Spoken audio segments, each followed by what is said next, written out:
Hey everybody, how you doing? This is Oliver Joyce from Whiskeybarrel Studios, and by the time you're watching this video, the Observatory update to Sword and Sandals Immortals should be out. Hurrah! At long last, that's another thing ticked off on the list of early access features, meaning I've really only got dungeons and multiplayer to go, and then the game is out, basically. And, I'm free after, 2 years or so working on this game. It's been a while. It has been quite a while, and I'm not going to lie, I'm looking forward to starting on something new, even though, I've been really enjoying the process of working on this game. I do, have other games I want to make eventually, you know what I mean? But yeah, Observatories, now live on Steam, of course, in Sword and Sandals Immortals. Download the latest patch. I believe it's 0.7.5, and you'll finally be able to visit those observatories that have been on the map for so long. They've been missing from the last sort of couple of weeks of patches because I took them off while I worked on them. But if you played the game in earlier access before that, you would have seen these little radar towers on the map that you couldn't visit. Now, my friends, you can, and we're going to check them out today, and I'll show you a little bit about what the observatories are all about. If you don't want any spoilers, feel free to turn the video off now and go play the game yourself. But if you want to check out what I'm talking about with observatories, stick around. Let's jump into the world of Swords and Sandals Immortals. So here we are on the map with our randomly generated hero, Argyle. I'm your Uncle Argyle.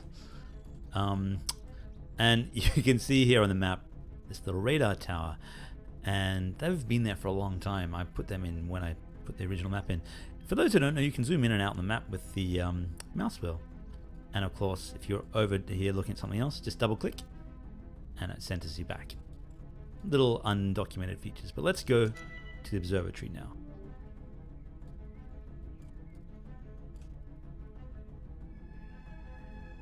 It's an 11-day walk. Observatory 1. Okay, the first of the automatons, Gauntlet 4, the resident observer. And you got three options here. You can challenge him, you can use a stellar crystal, or you can return to the overworld. You can challenge these guys, but they're optional. If you do, it's just basically to test your strength. They have special weapons you can win if you do defeat them. You don't have to, though. It's completely up to you. But what we will do is I think we will challenge him. Okay, let's go. Challenge Gauntlet 4. Hostile threat detected.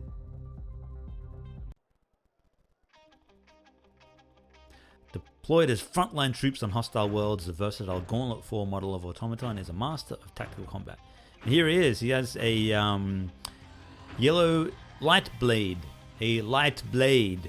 Not nothing to do with any sci-fi other worlds or anything.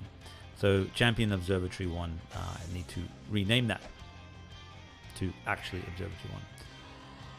By the time you've watched this video, this patch will be up, which is pretty exciting. Now if we have a look at their stats, automatons are a little bit different. They have higher stats in everything basically because they're special. But on the same token, they have no armor. Okay. Our character's really weak, so I'm going to run away. So this is a debug character. You can use the human spirit. Okay, so he's gone. If I had beaten him, I would have got the cool light blade, but we didn't. Anyway, when you lose, win, it doesn't really matter. They'll always spare you. They'll never kill you, automatons. Day ends in defeat.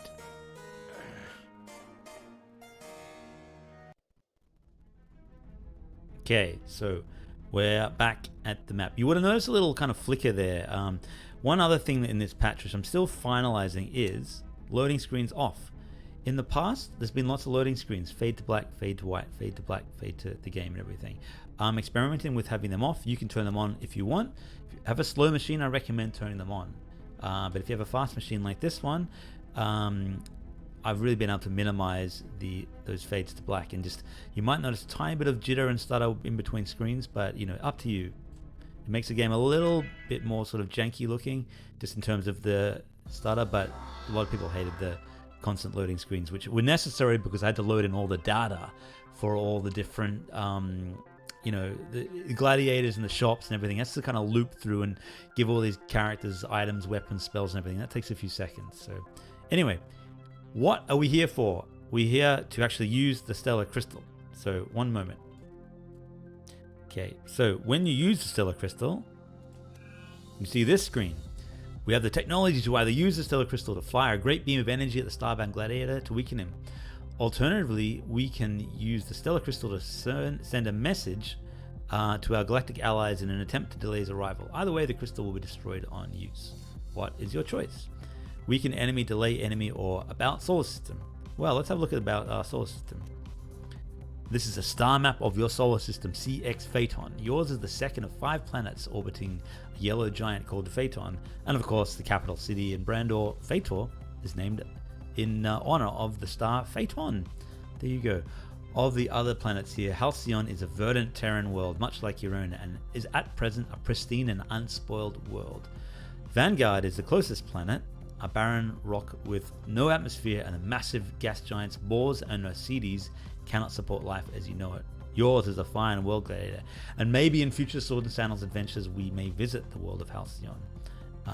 That's thought it'd be kind of cool just to add a little bit of lore to the game, just to expand the sort of universe, literally, of Swords and Sandals as we know it. Okay, first minigame we're going to play is the weaken enemy one. Actually, yeah, we'll do the weaken enemy. Okay, this is a fun little minigame. Control with your mouse, and you're basically controlling the stellar crystal that's been fired out. And you've got all these asteroids floating towards you. And you have to escape. You've got 300 kilometers before the end of the asteroid field. Press the mouse to shoot, but if you do that, you use a little bit of your starbeam energy. Notice it's starting to go down a little bit. But if they come too close to you, you can blast them. And these asteroids will start getting faster and faster. Whoa. Little sine wave action going on there for those who know their maths.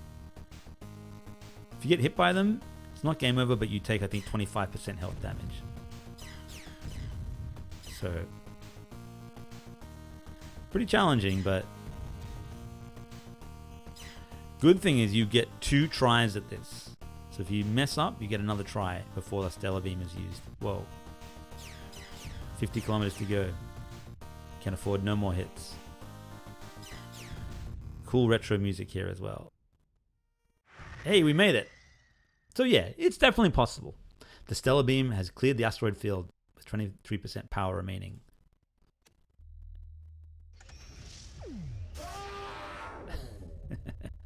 So, the starbound gladiator has been weakened by the stellar beam, which means, of course, that when you face him next time, he will have lesser stats. I think it's something like 8% lesser stats per stellar beam, which means you can weaken him up to 40%, which means if he had 100 strength, he'll be down to 60. And I think that's a significant nerfing for those who want to go that way. But when we return there, you can no longer use the stellar crystal because it's being used in that one. Where do we get stellar crystals from? Of course, you get them when you defeat arena champions. Grand champions only. What we're going to do is I'm going to load up another gladiator and just do that again before, instead of visiting another observatory, even though there's a bunch of them on the maps here. Actually, let's go to this one here. Check this one out. You can visit any of them, but they have different automatons of different powers. Like this one here is a more powerful one. I think this might be Bruton. Yeah, Bruton 1980. He's a more powerful observatory. Observatory 3 has a more powerful automaton. But we're going to use the stellar crystal now to delay the enemy. Okay, here's a familiar game for those who grew up in the 80s. Follow and repeat the audio and light pattern end sequence. Or those who played Swords and Sandals 4 with the Super Genius version of this. Tap each quadrant to light it up when it's your turn. Okay.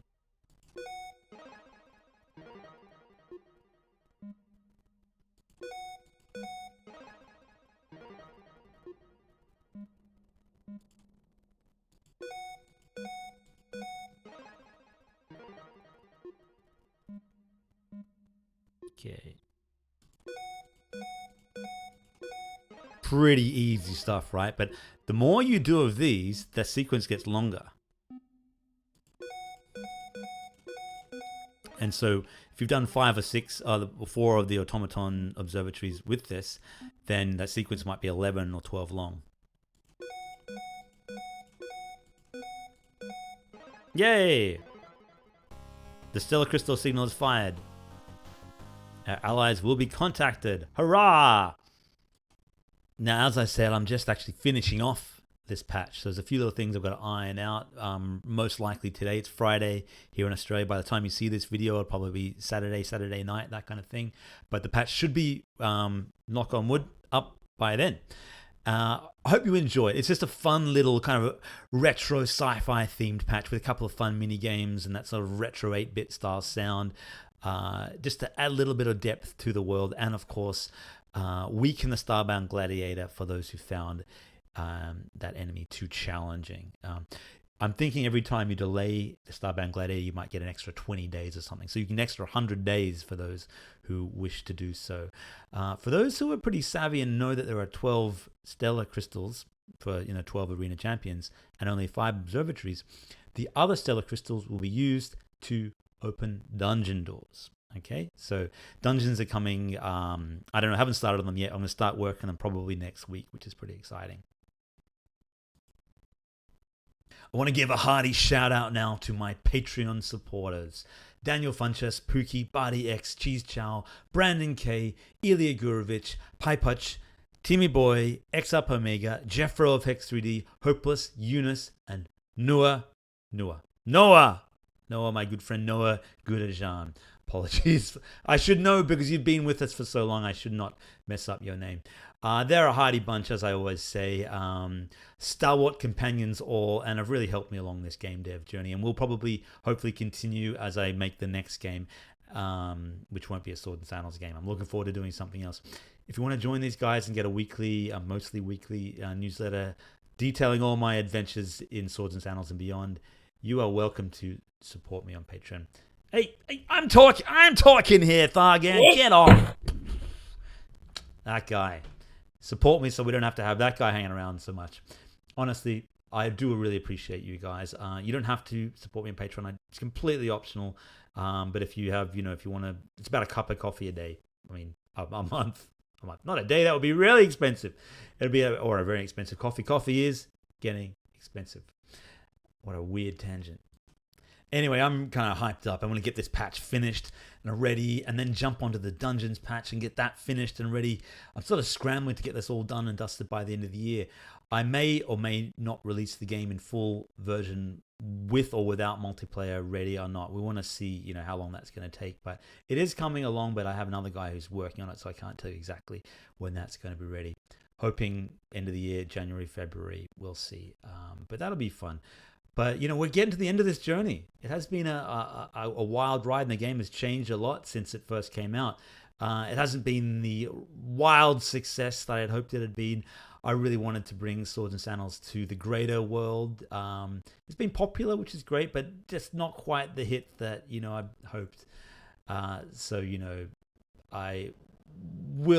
I'll keep working on it, but I do want to work on something else and then jump onto, we'll return to the world of Sword and Sandals at some point, probably at the end of next year, and maybe do a remake of Sword and Sandals 3, a little bit of extra content for this, that kind of thing. But the series probably will move on to something else. Who knows what else in the years to come, because it's about as far as I can take the sort of turn-based 1v1 gladiator style battles. Maybe the next one will be like Darkest Dungeons. Who knows? Who knows where the future of this series lies? But with your help and your amazing fan support, I'll keep making these things on and off for many years to come. Because I feel, honored and blessed to just, read all the comments that you guys put in, the YouTube comments on Discord and everything. I'm in an absolutely wonderful, privileged position to be doing this. And I don't take that for granted. Every day I wake up and think, man, how lucky am I? Because you look at how many great games there are out on Steam and on the Nintendo DS, Switch and PlayStation and everything. And you think of my humble games, and I think, man, I'm just amazed that you guys are playing them and honored. And you know, I also think, wow, there must be something there, despite them not looking, you know, AAA quality, everything. Um, there's something there, and I hold on to that hopefully I can keep doing this forever and not have to go back and get a real job. It actually do work pretty hard in this. It does seem like fun and games, but you know, programming and in game dev is a lot of the time not as glamorous as you think it would be. You know, not that this is the life of glamour or anything, but you know what I mean. But anyway, just wanted to say thank you guys again. I can't say that enough. And please enjoy the Observatory update, which should be live by the time you see this video. Have a brilliant weekend if it's the weekend when you see this video. And until next week, my friends, bye for now.